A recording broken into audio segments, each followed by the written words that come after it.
আলামিন, এই দেখো তোমার বাড়ির সিনট্যাক্সের কাজ প্রায় শেষ হয়ে গেছে। তুমি দ্রুত টাকা পাঠাও।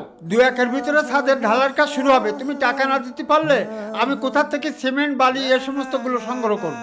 তুমি কালকের ভিতরেই আমার অ্যাকাউন্টে টাকা পাঠায় দাও, নইলে কিন্তু ছাদের কাজ করা হচ্ছে না। চাচা, আপনার সাথে কিছু কথা বলার ছিল। কি কথা বলবা তুমি? তুমি দেখতে পাচ্ছ না আমি ফোনে কথা চাচা, বলছি? একটু ইমার্জেন্সি কথা। আচ্ছা ঠিক আছে বাপ, তুমি এখন রাখো ফোনটা, আমি আগে মিস্ত্রির সঙ্গে কথা বলি। আপনি যে রড নাইসি দিয়েছেন, এই রডটা তো বিল্ডিং করা যাবে না। কেন?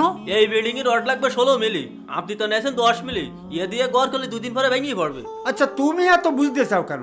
তুমি কাজ করতে আইসাও, তুমি কাজ করে যাও।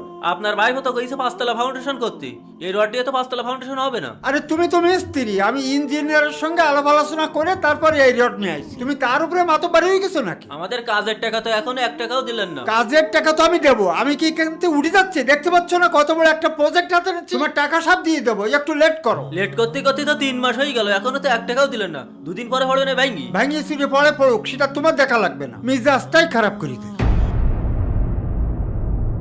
এই আলামিন, দাঁড়া দাঁড়া দাঁড়া, তুই বিদেশ থেকে কবে বাড়ি আসলি? এই তো গত 2 দিন হলো। তা 2 দিন আগে বাড়ি আসলি, তা আমার তো রডের টাকা কটা দিলিনি? রডের টাকা মানে?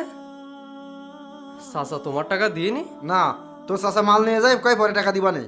যত মাল লেগেছে সব আমি বাকি দিছি, কিন্তু 3 মাস হয়ে গেল তোর চাচা এই পর্যন্ত 1 টাকাও দেয়নি। আচ্ছা ঠিক আছে ভাই, আমি চাচার সাথে কথা বলে বিষয়টা আমি দেখতেছি।